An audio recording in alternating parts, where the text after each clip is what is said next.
Hello दोस्तों, जय श्री राम, हर हर महादेव, जय मां बारा त्रिपुर सुंदरी। आप लोग कैसे हैं? आशा करता हूं आप लोग बहुत अच्छे होंगे। हर बार की तरह मैं रवि कुमार आपके सामने उपस्थित हूं एक नए वीडियो में। जिस तरह हर बार हम आपको एक नए शख्सियत से मिलवाते हैं, आज हम फिर से आपके सामने उपस्थित हैं एक नए शख्सियत के साथ, जिन्होंने बीपीएससी एग्जाम को क्रैक किया और आज डीएसपी के पद पे नियुक्त हैं।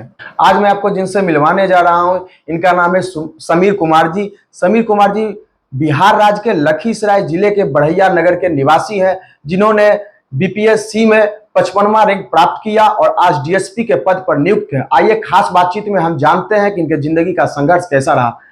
समीर जी, आपका बहुत बहुत धन्यवाद कि आपने अपना कीमती समय मेरे चैनल जीरो टू हीरो को दिया। जी धन्यवाद। समीर जी, पहले तो आप यहाँ से स्टार्ट कीजिए कि आपका जो प्रारंभिक शिक्षा रहा वह कहाँ से हुआ? देखिए, मेरा जो प्रारंभिक शिक्षा रहा वो यहीं गांव से ही रहा, क्योंकि मूलतः गांव में ही बचपन में पढ़ाई की है। तो यहीं घर के बगल में सरस्वती बाल विद्या मंदिर है जी। यहीं पे पढ़ाई की है क्लास 6 तक, मतलब 5th और 6 के स्टार्टिंग तक। उसके बाद 6 में फिर सैनिक स्कूल का कंपटीशन दिए थे। फिर सैनिक स्कूल ग्वालपाड़ा चल गए असम। उसके बाद वहाँ से हम 10th तक किए। फिर बोकारो में पढ़ाई की +2 और उसके बाद फिर आईआईटी का एग्जाम दिए और जेई में 1539 रैंक आया था। अच्छा। हाँ, तो फिर हम एनआईटी त्रिची में electronics and communication branch choose किए। फिर इलेक्ट्रॉनिक्स ब्रांच में ही पढ़ाई की, वहाँ से ग्रेजुएशन किए बीटेक एनआईटी त्रिची से। और फिर उसके बाद आईसी डिजाइन, जो मोबाइल में चिप होता है इंटीग्रेटेड सर्किट, उसके डिजाइन में ब्रॉडकॉम में काम कर रहे थे। मतलब वर्ल्ड की 2nd सबसे बड़ी कंपनी है आईसी डिजाइन की, तो उसी में हम वर्क कर रहे थे as a IC design engineer. अच्छा, इतना अच्छा पोस्ट होने के बावजूद उसमें भी आप अच्छा पैसा कमा रहे होंगे, अच्छा पोस्ट था, फिर ये इधर रुख? देखिए, ऐसा होता है कि जब स्टार्टिंग से रहते हैं तो मतलब हम लोग एक क्या बोले, एक विलेज परिवेश से, गांव के परिवेश से, तो बहुत ज़्यादा एक्सपोजर होता नहीं है चीज़ों का, राइट। जैसे जैसे आप आगे बढ़ते हैं तो आपको चीज़ें समझ में आती है, आप खुद अपने स्टेप लेते हैं, खुद कुछ गलत करते हैं, सही करते हैं, सीखते हैं क्या है नहीं है, फिर आपकी क्या एक्चुअली मतलब आपको क्या लुभाता है या आप किस फील्ड में काम करना चाहते हैं, वो धीरे धीरे आप सीखते हैं। तो जैसे जब जॉब किए तो काफ़ी अच्छा प्रोफाइल था, काफ़ी अच्छा पैसा था, उसमें कोई दो राय नहीं है। जॉब प्रोफाइल भी था, वर्क सेटिस्फेक्शन भी था, लेकिन कहीं ना कहीं लगा कि मतलब वो उससे भी हम मतलब एज ए नेशन को कंट्रीब्यूट कर रहे थे, लेकिन वो बहुत लिमिटेड रहता था वर्क ऑफिस में। लेकिन मेरा जो रुझान था, ऐसा लग रहा था कि अगर जो पब्लिक के लिए काम करें, पब्लिक से इंटरेक्ट करें, पब्लिक डीलिंग करें डेली बेसिस पे, जहाँ पे कोई समस्या है उनकी, तो वो सॉल्व मतलब उनकी हेल्प कर सकें सॉल्व करने में, समाज सेवा टाइप में। हाँ, तो उस तरफ से थोड़ा रुझान आया सिविल सर्विस की तरफ, तो फिर हम यूपीएससी के तैयारी में आ गए। अच्छा, तो आप यूपीएससी का तैयारी कर रहे थे तो उधर भी आपने अटेम्प्ट दिया होगा? हाँ, यूपीएससी का हम मतलब बेसिकली यूपीएससी का ही प्रिपरेशन स्टार्ट किए थे जॉब के बाद। तो फिर यूपीएससी में हम 2 बार इंटरव्यू दिए, हर बार मेंस लिखे और इंडियन फॉरेस्ट सर्विस भी लिखे। तो वही मतलब इंटरव्यू दिए, लेकिन एक बार 5 नंबर से रह गया था, एक बार 7 या 10 नंबर से रह गया था। तो मतलब यही एक मार्जिन से रह जा रहा था। तो फिर लगा कि नहीं, अगर जो मतलब समाज सेवा में ही आना है या पब्लिक सर्वेंट के तौर पे काम करना है, तो फिर बिहार पब्लिक सर्विस कमीशन का भी एग्जाम था। तो ये अब थोड़ा रेगुलर, पहले तो इतना रेगुलर नहीं था, अब थोड़ा रेगुलराइज हो गया था एग्जाम। अच्छा, अभी भी कहीं ना कहीं थोड़ा सा कशिश होगा कि हम बीपीएससी तो क्लियर कर लिए हैं लेकिन यूपीएससी हमसे क्रैक नहीं हो पाया? हाँ, थोड़ा तो ये लगता ही है, क्योंकि आप किसी चीज के लिए एस्पायर करते हैं, राइट, और आप कहीं ना कहीं लैग किए, किसी भी कारण से हुआ, एक मिस कर गए। पर हाँ, ठीक है कि जैसे अगर जो पोस्ट जैसे वहाँ पे थोड़ा सा उससे एक जैसे एसपी बनते, वहाँ पे अभी डीएसपी बने हैं, राइट, तो उस आप फील्ड में काम करना चाहते हैं, अभी भी आप पब्लिक सर्वेंट ही रहेंगे, अभी भी आप जाके लोगों की समस्या सुनेंगे, हेल्प मतलब उनकी समस्याओं का समाधान करेंगे, जो भी न्याय होगा प्रॉपर आप कर सकेंगे। तो यहाँ पे थोड़ा सा तो वो है, लेकिन हाँ, ये भी एक काफी बेहतर अवसर है लोगों की सेवा जैसा कि करने का। डीएसपी के पद पर और ज्यादा आप जमीनी रूप से जनता से मिल सकते हैं, उनसे रूबरू हो सकते हैं, उनकी समस्याओं को ज्यादा बेहतर समझ सकते हैं। ऐसे वहाँ पे थोड़ा आपका क्षेत्र भी बड़ा हो जाता है और जनता से डायरेक्ट रूबरू जमीनी स्तर पे आप नहीं हो पाते। हाँ, लेकिन वही है कि सबका अपना थोड़ा अप्स डाउन्स होता है, ठीक है जी। अच्छा, संघर्ष के टाइम में जब जैसा कि आपने बताया कि आपके जो मित्र थे वो अच्छे अच्छे पोस्ट पर हैं, आउट ऑफ इंडिया हैं, अच्छा उनका पैकेज है, तो उस टाइम आपको थोड़ा सा दुख भी होता होगा कि मैं अभी संघर्ष में लगा हूँ, पता नहीं सफलता कब मिलेगी, मिलेगी या नहीं मिलेगी। और आज जब सफलता मिला उनसे बात होता होगा तो आपको कैसा फील होता है? देखिए ऐसा है कि जो क्लोज फ्रेंड हैं वो कहीं भी रहे हमेशा से साथ रहे हैं जी। और मदद करते रहे हैं, क्योंकि सबके लाइफ में अप्स एंड डाउन्स आता है। तो जो प्रिपरेशन का फेज होता है वो काफ़ी लाइक परसिवरेंस और आपका पेशेंस टेस्ट करता है, क्योंकि ऐसा हो जाता है एग्जाम में कि आप पीटी निकालिए, मेंस निकालिए, इंटरव्यू दीजिए, तब सिलेक्शन हो रहा है और आप किसी भी स्टेज में बाहर हो गए तो आप बाहर हो जाते हैं एग्जाम से, फिर से पूरा प्रोसेस रिपीट होता है। तो कहीं ना कहीं आपको एक डाउन टाइम होता है और आपको लगता है कि हाँ होगा नहीं होगा क्या होगा। लेकिन और उस समय पे एक चीज़ और मैं ये बोलना चाहूँगा कि अगर जो आप अपने क्लोज फ्रेंड्स हैं, एक वो काफ़ी ज़रूरी है आपका होना, एक सपोर्ट सिस्टम होना बहुत ज़रूरी है जो आपको मोटिवेटेड रखे, एक इनर मोटिवेशन होता है। लेकिन कभी कभी आप जब लगता है कि क्या होगा तो एक मोटिवेशन सपोर्ट चाहिए आपको, तो वो जो आपका इनर फ्रेंड सर्कल होता है वो बहुत बड़ा रोल प्ले करता है। और दूसरा चीज़ ये है कि अगर जो मैं तुलना करने बैठता अपने फ्रेंड से, कितने पैकेज पे हैं, यहाँ ये लाइफ एंजॉय कर रहे हैं, तो वो हो सकता है एट टाइम्स बहुत लोगों के लिए डिप्रेसिंग हो सकता है। क्योंकि इसलिए मैं मोस्टली जो सोशल मीडिया वाला दौर था, मतलब सोशल मीडिया प्लेटफॉर्म, उससे अपने आप को काफ़ी हद तक दूर रखता था और जो सेलेक्टेड लिमिटेड फ्रेंड्स हैं जो कि हमेशा मेरे साथ खड़े रहे हैं उनके साथ कनेक्ट में था। जैसा कि भैया 12 फेल मूवी जो है उसमें देखते हैं कि मनोज कुमार जो थे वह यूपीएससी क्रैक किए, उसमें उनका फ्रेंड का बहुत बड़ा अहम योगदान था। ऐसा कोई आपका फ्रेंड जिसका कि आपके भी जीवन में अहम योगदान रहा हो? हाँ, मतलब अगर जो ऐसे देखा जाए तो एक क्लोज सर्कल ऑफ फ्रेंड्स था मेरा जो कि हमेशा से सपोर्ट करते रहे। लेकिन एक फ्रेंड मेरा बचपन का ही सैनिक स्कूल से साथ में रहा है, अविनाश कुमार है। अभी लाइक वो पीडब्ल्यूसी में एक अच्छे पोस्ट पे काम कर रहा है, तो उसका सपोर्ट हमेशा थ्रू आउट रहा। जैसे फेलियर के समय या जब पास हुए उस समय, और छोटे छोटे चीज़ से लेके मतलब आंसर को कैसे सही करें, क्या मतलब टीचर तो ऑब्वियसली थे ही गाइड करने के लिए, लेकिन एज ए फ्रेंड भी क्या गलत हो रहा है, नहीं हो रहा है, कोई दिक्कत है, कुछ भी है, कभी बोर हुए, या इनफैक्ट हमको याद है जब यूपीएससी का एग्जाम दे रहे थे 21 वाला, तो कोरोना हो गया था हमको एग्जाम के बीच में। अच्छा। कोरोना था, ये काफ़ी हाई फीवर था, तो लग रहा था पता नहीं एग्जाम दे पाएंगे नहीं दे पाएंगे, एग्जाम के एकदम बीच में हो गया। तो वो लखनऊ से उसी समय फ्लाइट लेके आया, एग्जाम दिलाया हमको। तो हाँ, उसका हम कहना चाहेंगे कि काफ़ी बड़ा योगदान रहा है। अच्छा, घर वालों का कैसा सहयोग रहा? देखिए, ये बहुत बड़ा ज़रूरी हो जाता है कि जब आप सिविल सर्विस के फेज में आते हैं और इस एग्ज़ाम में सबसे बड़ा प्रॉब्लम ये है कि अनसर्टेनिटी बहुत ज़्यादा है। तो आपको एक इमोशनल, फाइनेंशियल, मेंटल सब तरह का सपोर्ट चाहिए होता है। तो आपके घर वाले और कुछ दोस्त ज़रूर होने चाहिए जो आपको आप पे मतलब एक तरह से फेथ करके आपको हर समय सपोर्ट करने के लिए तैयार रहें। तो घर वालों का बहुत बड़ा योगदान रहा है कि एक उम्मीद बनाते रहे कि हाँ, इस बार नहीं हुआ तो होगा, चलो कोई नहीं, इंटरव्यू तक तो पहुँचे, इंटरव्यू में मान लो नहीं हुआ तो फिर अगली बार दे लेना, इंटरव्यू दे चुके हो तो एक कॉन्फिडेंस है ना कि आगे स्टेज तक जाओगे। तो वो जो एक मेंटल सपोर्ट होता है काफ़ी ज़्यादा घर वाले हमेशा साथ में खड़े हैं। इनफैक्ट घर वाले ही थे, माँ जी बाबू जी यही लोग बोले कि बीपीएससी दे लो इस बार, नहीं तो मतलब हम पहले नहीं दे रहे थे बीपीएससी, तो इस बार दे लो बीपीएससी भी, फॉर्म निकला हुआ था तो बोले कि भर दो। तो उन्हीं के कहने पे हम फॉर्म भी भरे और एग्जाम हो गया भगवान की कृपा से, अच्छा। महारानी की कृपा से। जैसे किनका ज़्यादा रोल रहा है, किनका ज़्यादा सपोर्ट मिला है, माँ जी का या बाबू जी का? देखिए एक तरह से देखा जाए तो मतलब ज़्यादा बातचीत माँ जी से होता था, तो माँ जी का सपोर्ट रहा है। लेकिन मेंटली तौर पे बाबू जी जो थे हमेशा निराशा के बाद भी मतलब नहीं हुआ किसी भी attempt में। उत्साहवर्धन। हाँ, उत्साहवर्धन का कार्य हमेशा करते रहे निराशा के बाद भी। छोटू मैया जो मतलब मेरी सिस्टर है छोटू, ये हमेशा सपोर्ट में छोटू रहे आपके कि भाई हाँ, हुए? भाई हाँ, हमेशा सपोर्ट में रहा कि नहीं दीजिए अच्छा से करिए। छोटू आके मेरे साथ इनफैक्ट दिल्ली में रहा भी था जब पीटी मेंस और हाँ पीटी और मेंस के बीच में छोटू मेरे साथ रहा था। इंटरव्यू के दौर में जब कोरोना का दौर था, कोरोना हो गया था तो दिल्ली तो बंद हो गया था पूरा, लॉकडाउन का टाइम था, तो यहाँ पटना में आके हम रहे थे, ऑनलाइन ही मॉक इंटरव्यू ये सब देते थे। तो छोटू मेरे साथ पटना में रहा था फ्लैट पे। तो सबका सपोर्ट होता है और कोई भी अगर जो खड़ा है या आगे सक्सेसफुल हो रहा है तो उसके पीछे काफ़ी लोगों का सपोर्ट होता है।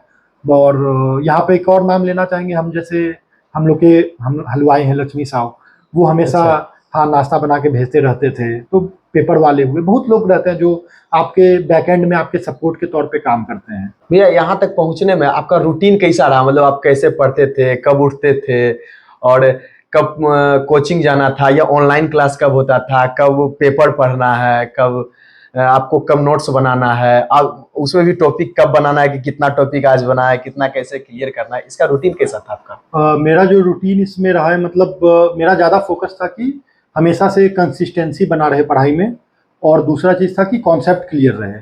ऐसा है कि हम जो चीज़ पढ़े वो हम किसी को भी कोई भी पूछे, एक लेमैन भी पूछे तो हम उसको समझा सकें। तो मेरा ये फोकस रहा। और मेरा रूटीन बेसिकली ये रहता था कि सुबह में उठना है, उठते मतलब हम फ्रेश होके नाश्ता करके लाइब्रेरी चल जाते थे। सुबह में कितना बजे उठते थे भैया? सुबह में यूजुअली हम 7 साढ़े 7 बजे के आसपास उठते थे और फ्रेश होकर लाइब्रेरी चल जाते थे। लाइब्रेरी में जाके मेरा हमेशा से ये मतलब न्यूज़पेपर रीडिंग का हैबिट रहा है। तो हम कभी स्टार्टिंग में तो 3 पढ़ते थे, फिर बाद में 2 पेपर द हिंदू और the Indian express regular basis पे पढ़ते थे। द हिंदू और the Indian express, the Indian express. हाँ, ये 2 पेपर हम रेगुलर बेसिस पे पढ़ते थे। अच्छा। और इकोनॉमिक्स के कॉलम के लिए कुछ लाइव मीट करके का था, वो भी पढ़ लेते थे। लेकिन कोई सा भी आप मतलब चाहे तो एक पेपर पढ़ सकते हैं, इंडियन एक्सप्रेस या द हिंदू, कोई सा भी एक। और पेपर पढ़ने के बाद मेरा ये था कि जो सिलेबस दे रखा है, सिलेबस वाइज पढ़ाई करना है। तो और किसी भी स्टूडेंट को यही चाहिए कि सिलेबस वाइज ही पढ़े, क्योंकि कोई एग्जाम हो रहा है तो उसका एक सिलेबस अपना दिया हुआ, राइट, और वो सिलेबस के हिसाब से पढ़े। तो स्टार्टिंग के समय में मेन फोकस था कि जो सिलेबस में जितने भी वर्ड्स मेंशन्ड है, हर वर्ड्स पे अपना नोट्स बना लिए हैं। और टॉपिक वाइज करके, जैसे मान यूपीएससी में 4 पेपर होता था, जीएस 1 2 3 4, और एसे होता था और ऑप्शनल होता था। तो आधा टाइम हम देते थे लंच के पहले वाला, मोस्टली हम देते थे जीएस के लिए, और उसके बाद लंच के बाद वाला जो टाइम होता था वो हम देते थे इसको क्या बोलते हैं, ऑप्शनल पेपर को। ऑप्शनल मेरा सोशियोलॉजी था, तो इसको हम देते थे। और एसे के लिए इस ऑप्शनल के साथ ही मतलब काफ़ी हद तक ऑप्शनल और जीएस अगर जो आप अच्छे से कर रहे हैं तो एसे वाला पेपर प्रिपेयर होते जाता है। वो बस टेस्ट सीरीज के लिए लिखने के लिए उस समय यूज होता है। और फिर उसके बाद शाम में मेरा रहता था, थोड़ा फिटनेस पे भी ध्यान देना बहुत ज़रूरी हो जाता है इस प्रिपरेशन में, क्योंकि आप कंटिन्यू बैठे रहते हैं और आपको अपने हेल्थ को इग्नोर करते हैं, जो कि नहीं करना चाहिए। क्योंकि अगर जो आप एक दिन भी बीमार पड़ते हैं या 2 दिन भी, तो आप मोटा मोटी समझिए कि आपका 1 सप्ताह चला जाता है। तो हम उसके लिए कल्ट फिट था दिल्ली में सेंटर बगल में ही, तो वहाँ हम रेगुलर जाते थे फिटनेस के लिए। और फिर वही डिनर करके रात में 1 या 2 बजे तक आ जाते थे, सो जाते थे फिर 2 बजे तक। अच्छा, 2 बजे सोना है, फिर 7 बजे उठना है, फिर से वही रूटीन अगेन एंड अगेन। हाँ, यही। यूपीएससी और बीपीएससी का तैयारी बोला जाता है कि 5 वर्षीय योजना है, आपको 5 वर्ष तैयारी करना होगा।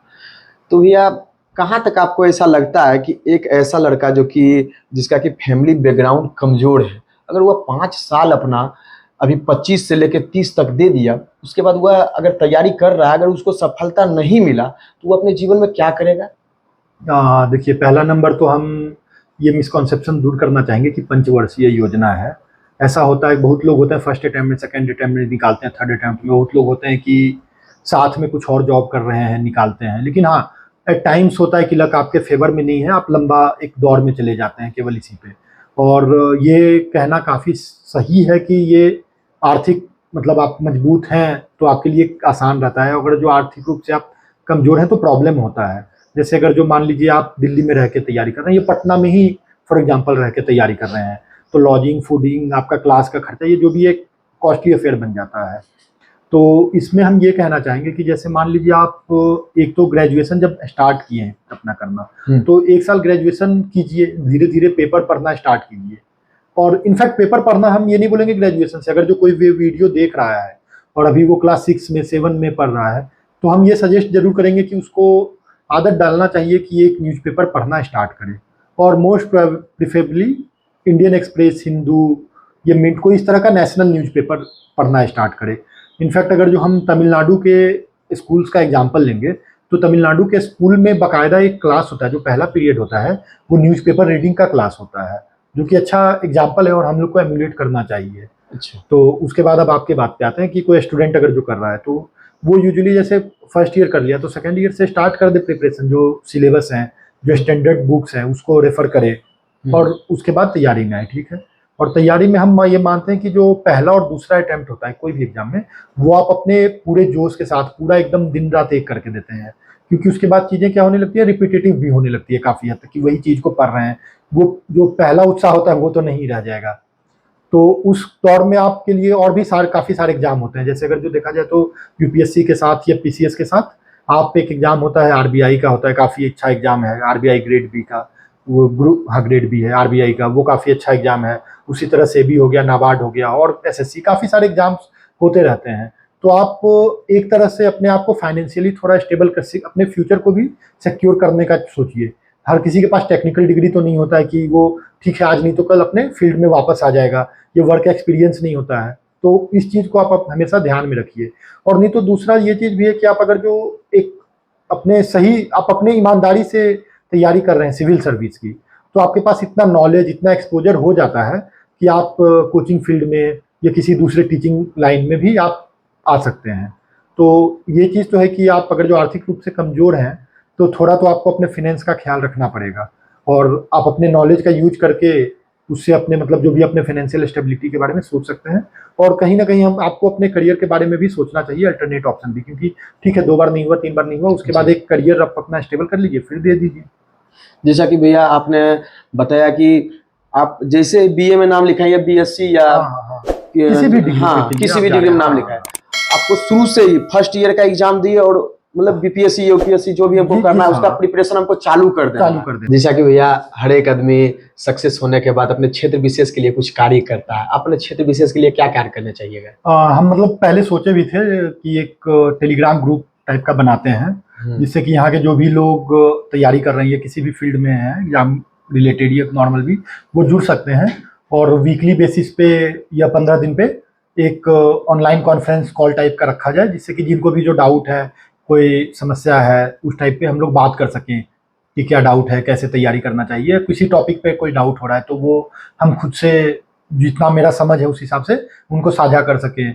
और मैं चाहूँगा कि जैसे उस प्लेटफॉर्म पे लोग जुड़े, और जो कुछ लोग तैयारी कर रहे हैं, यहीं पे रह रहे हैं, मान लो बड़ैया में या आसपास कहीं, तो वो रेगुलर बेसिस पे 1 घंटा अपना टाइम दे के, अगर जो चाहें कि कुछ टॉपिक जो उनका अच्छा है उस पे लोगों को अपना ज्ञान दे सकें, जैसे कि बाकी का भी भला हो। जैसे टेलीग्राम वाला चीज़ सोचे थे हम, उस समय थोड़ा सा टाइम का अभाव हो गया, काफ़ी ज़्यादा हो जाता है काम वाम तो, लेकिन अब हम सोच रहे हैं वापस से आप लोग के ही माध्यम से हम आज ही बनाते हैं टेलीग्राम ग्रुप और सर्कुलेट करते हैं। आप लोग अपने भी ग्रुप में, ये जो भी गांव में लोग हैं जो तैयारी कर रहे हैं उनके बीच में ग्रुप को शेयर कीजिए। हम आज ही स्टार्ट करते हैं ये काम, तो उसके बेसिस से हम लोगों से जुड़ेंगे, और जो भी समस्याएं हैं वीक में 1 दिन, सप्ताह में या 15 दिन में जरूर कोशिश करेंगे कि एक बार कॉल करके कुछ करें।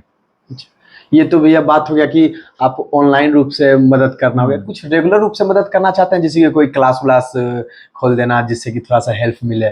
देखिए क्लास खोल देना ये एक सबसे अच्छा, मतलब ये एक तरह से देखा जाए तो जो यहाँ रह रहे हैं युवा लोग, उनके लिए तो अच्छा है। जो मान लो बाहर जाकर तैयारी नहीं कर पा रहे हैं, या बाहर हैं भी, या पटना से या जाते हैं क्लास करने, बढ़िया के रहते हैं, उनके लिए अच्छा है। लेकिन मतलब जैसे मेरा एक बार अगर जो ड्यूटी हो जाता है तो उसमें रेगुलर बेसिस पे तो हम नहीं रह पाएंगे, कुछ बीच बीच में आके कर सकते हैं मदद। लेकिन हम जरूर ये चाहेंगे कि जो यहाँ पे रह रहे हैं, खुद से कर रहे हैं, वो लोग एक अपना टीम बनाइए, इसमें हम जरूर मदद करेंगे बनाने में, कि वो बनाए रेगुलर बेसिस पे कोई क्लास हो, और उसमें हम जितना भी मेरा टाइम हो सके, मतलब हम दे सकते हैं, उस हिसाब से हम जरूर ऑनलाइन प्लेटफॉर्म के माध्यम से, वीडियो कॉल या वीडियो कॉन्फ्रेंसिंग के माध्यम से उस टॉपिक पे दे सकेंगे। ये कोई टॉपिक है जिसपे ये चाह रहे हैं कि कोई अच्छे से समझा दे, तो हम जरूर कोशिश करेंगे कि, ये मेरा इनफैक्ट ये मतलब क्या बोले, मनसा है कि हम ऐसा करें कि लोग भी, जो हम जो भी पढ़े या जो भी थोड़ा मोड़ा ही ज्ञान आया है, तो उससे बाकी लोग भी लाभान्वित हों। हाँ, शेयर करने से, लाइक एक कहावत भी है ना इंग्लिश में, शेयरिंग इज केयरिंग। तो हम जितना शेयर करेंगे अपने नॉलेज को, उतना ज्यादा अच्छा है। ज्ञान बांटने से बढ़ता है। हाँ, इनफैक्ट हम मान लो पढ़ा रहे हैं, किसी को डाउट आया, हो सकता है हमको ना चीज पता हो, हम उस चीज पे फर्दर पढ़े, हमको तो मेरा भी नॉलेज वाइड होगा, तो हम ये जरूर करेंगे। जैसा कि भैया भी एक टेलीग्राम चैनल बनाएंगे, और जो भी व्यक्ति चाहते हैं, जागरूक है कि हम तैयारी करें बीपीएससी का, यूपीएससी का, कहीं उनको कहीं सहयोग प्राप्त करना है भैया से, कहीं उनको कठिनाई हो रहा है सिलेबस समझने में या कोई टॉपिक समझने में, तो भैया ने एक टेलीग्राम चैनल बनाया है, जो कि मैं अपने चैनल के माध्यम से शेयर करूंगा। आप लोग उस पर जाएं और भैया से सहयोग प्राप्त करें। और मैं भैया से अनुरोध करूंगा, और अपने क्षेत्र के और भी जो भी होंगे उनसे अनुरोध करूंगा कि आप सब मिलकर एक ऐसा ग्रुप बनाएं जिसके माध्यम से आप सभी शिक्षित वर्ग अपने समाज को शिक्षित करने के लिए, और अपने क्षेत्र में जो व्यक्ति असक्षम है नौकरी प्राप्त करने में, चाहे वो किसी भी कारणवश हो, या तो आर्थिक रूप से हो, या तो उनके पास समय नहीं हो, या तो वो पटना जा नहीं सकते हैं, या तो वह कोई जॉब कर रहे हैं गांव में, चाहे गांव का जो परिवेश होता है कृषि प्रधान गांव होता है, वहां पे होता है कि आप 5 को गाय भी खिला लेना है, शाम में थोड़ा सा खेत भी देख लेना, उसके बाद भी पढ़ लेना है। तो उस टाइप के व्यक्ति भी अगर गांव में व्यवस्था रहेगा तो पढ़ सकते हैं। और भैया से मैं चाहूंगा कि जल्दी से जल्दी, या तो पहले तो टेलीग्राम पे अपना व्यवस्था कर दे, और जैसे ही टेलीग्राम पे हो जाए, आप भैया भी थोड़ा सा एस्टेब्लिश्ड हो जाए, उसके बाद एक रेगुलर क्लास चलना चाहिए अपने क्षेत्र में, और केवल यह क्षेत्र में नहीं, यह धीरे धीरे इसका विकास हो और पूरे देश के लेवल पर यह कार्य होना चाहिए। इसके लिए मैं भैया का बहुत बहुत धन्यवाद करता हूं कि भैया इतना अच्छा सोच रखते हैं। आपसे मिलकर भैया बहुत खुशी हुई और आपने अपना कीमती समय मेरे चैनल जीरो टू हीरो को दिया, इसके लिए मैं आपका बहुत बहुत धन्यवाद करता हूं। और जैसा कि आपने बताया कि मैं अपने क्षेत्र के लिए भी काफी कुछ करना चाहता हूं, एक टेलीग्राम चैनल बना रहा हूं जिसमें 15 दिन पे मैं टाइम दूंगा और कुछ समय के बाद जब मैं खुद अस्थायी हो जाऊंगा अच्छे ढंग से तो अपना एक क्लास भी चलवाऊंगा। इसके लिए आपका बहुत बहुत धन्यवाद और मैं सलाम करता हूं आपके इस जज्बे का और इसके आपके परोपकार वाला इस गुण को मैं तहे दिल से प्रणाम करता हूं। और जैसा कि भैया कहा जाता है कि जननी जन्मभूमिश्च स्वर्गादपि गरीयसी, अर्थात जन्म देने वाली माँ और मेरी इस धरती दोनों का जो मान है वह स्वर्ग के समान है। इसलिए लोग जो भी व्यक्ति बेहतर पोस्ट पर जाके अपने धरती के लिए अपनी जन्मभूमि के लिए नहीं करते हैं वह वास्तव रूप में अपनी माँ के लिए नहीं करते हैं, क्योंकि यह स्वर्ग है और स्वर्ग के लिए ना कुछ करे यह तो लालच है खुद पे। और भैया से मैं चाहूंगा कि पुनः यह इनसे आके मिले और जब भी मिले तो इस बार इनका यूपीएससी का एग्जाम निकले। जैसा कि इन्होंने बताया कि 2 बार इनका यूपीएससी में इन्होंने इंटरव्यू तक पहुंचा और इनका नहीं हो पाया, तो मैं माता रानी माँ बाला त्रिपुर सुंदरी से कामना करता हूं कि माता रानी इन्हें वह सक्सेस दे और फिर से मैं इनके पास आऊं और ये अपना कीमती समय निकाल के मुझे अपना फिर से इंटरव्यू दे, अपना पॉडकास्ट दे। इसके लिए मैं इनका सदा आभारी बना हुआ रहूं। जय श्री राम, हर हर महादेव, जय माँ बाला त्रिपुर सुंदरी। और दोस्तों, जैसा कि अगर आपको मेरा वीडियो अच्छा लगे तो मेरे चैनल को सब्सक्राइब करें, लाइक करें, कमेंट करें और ऐसे ही सपोर्ट करते रहे ताकि मैं हर बार आपके सामने एक नए व्यक्तित्व के साथ उपस्थित रहूं और आप लोगों को मोटिवेट करता रहूं और हमेशा आपका प्यार और स्नेह हम लोग के साथ बना रहे, ऐसा ही कामना करता हूं। जय श्री राम।